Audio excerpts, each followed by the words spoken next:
எல்லோருக்கும் வணக்கம்.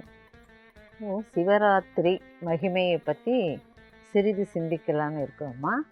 எல்லாம் சிவராத்திரினாலே சிவனுக்கு ஒரு ராத்திரி, அம்பாளுக்கு நவராத்திரின்னுவாங்க.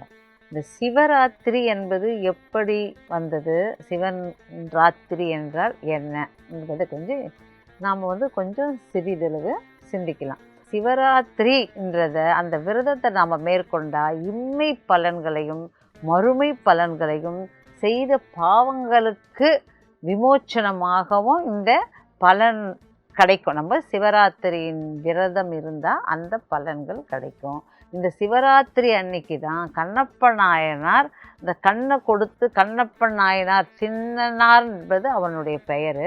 கண்ணை இறைவனுக்கே கண்ணை கொடுத்ததுனால கண்ணப்ப நாயனார்னு ஆனார் பார்த்தீங்களா. அது ஒரு சிவராத்திரி நன்னாளில் தான். ராஜயோக தியானத்தினால என்ன பயன்? மன அமைதி, மன அழுத்தம் நீங்கி மன அமைதி பெறும் இல்லைங்களா. மன அழுத்தம் நீங்குது, அதனால் உடல் ஆரோக்கியம் பெறுது. மன அமைதியும் உடல் ஆரோக்கியமும் இருந்தாக்கா எந்த ஒரு செயலையும் நல்லா செய்ய முடியலைங்களா. அதுக்கு இந்த ராஜயோக தியானம் என்பது ரொம்ப பயன்படுது இல்லைங்களா. இதற்கு இலவசமாக, ஏன்னா இலவசமாக எல்லோருக்கும் இந்த உலக மக்கள், இந்த ஜீவாத்மாக்கள் அனைத்துக்கும் கொண்டு சேர்க்குறாங்க இந்த பிரம்மா குமாரிகள் என்றவங்க சேர்க்குறாங்க. அதனால் அவங்களுக்கு என்ன நன்மை இருக்குதுன்னா, நம்மளுடைய மகிழ்ச்சி தான் அவங்களுக்கு நன்மை. அதே ஒரு திருப்தி. எப்படி இறைவன் நாம் சந்தோஷப்படுத்தா அவர் சந்தோஷப்படுறாரு இல்லைங்களா. அந்த மாதிரி இந்த ஒரு மகத்தான பணியை அவங்க இலவசமாக நமக்கு அந்த ராஜயோக தியான பயிற்சி நமக்கு கொடுக்குறாங்க. அதனால் நமக்கு மன ஆரோக்கியம் அடையுது, மன மகிழ்ச்சி அடைக்குது. இதனால் நம்ம தன்னம்பிக்கை உண்டாகுது இல்லைங்களா. நாம் நல்ல ஒரு ஆரோக்கியத்தோடும் நல்ல செயல்பட முடியும். நம்ம செயல்பட்டாக்கா நம்மளுடைய தன்னம்பிக்கையும் வளரும், நம்மளுடைய பணியை சிறப்பாக செய்ய முடியும்.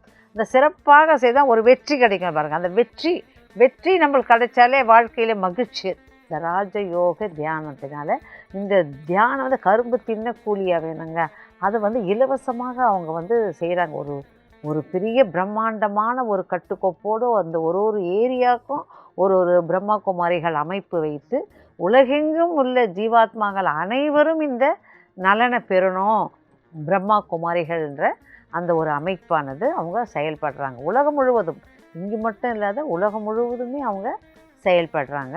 அறியாமை என்னும் இருளை நீக்கி ஆன்மா அப்பா என்ற ஒரு ஜோதியை மயமான ஒரு ஆனந்தத்தை நமக்கு, அது ஒளியை நம்மளுக்கு அந்த இருள் நீக்கி ஒளியை தருவரங்க அவங்க பிரம்மகுமாரிகள் என்ற இந்த அமைப்பானது நமக்கு கொடுக்குது. அதே மாதிரி இந்த ராஜயோகம் என்ற ஒரு தியானத்தை நம்மளுக்கு சொல்லித்தராங்க. அந்த 7 நாள்லேயே நம்ம ரொம்ப நல்ல தெளிவு அடைஞ்சிடுறோம்ப்பா. நல்ல தெளிவு அடைஞ்சி நம்ம வாழ்க்கை இப்படி தான் வாழணுன்றது மற்ற ஆன்மாக்கள் மேலேயும் நம்ம ஒரு ஆத்மா, அவங்களும் ஒரு ஆத்மா என்ற நிலைமையை நம்மளுக்கே கொஞ்சம் கொஞ்சமாக உருவாக்கி எல்லோரிடத்துலேயும் ஒரு சகோதரத்துவத்தை கொடுத்து நாம் ஒரு இறைவனை அடைய ஒரு நல்ல ஒரு வழிகாட்டியாக இந்த அமைப்பு இருக்குது.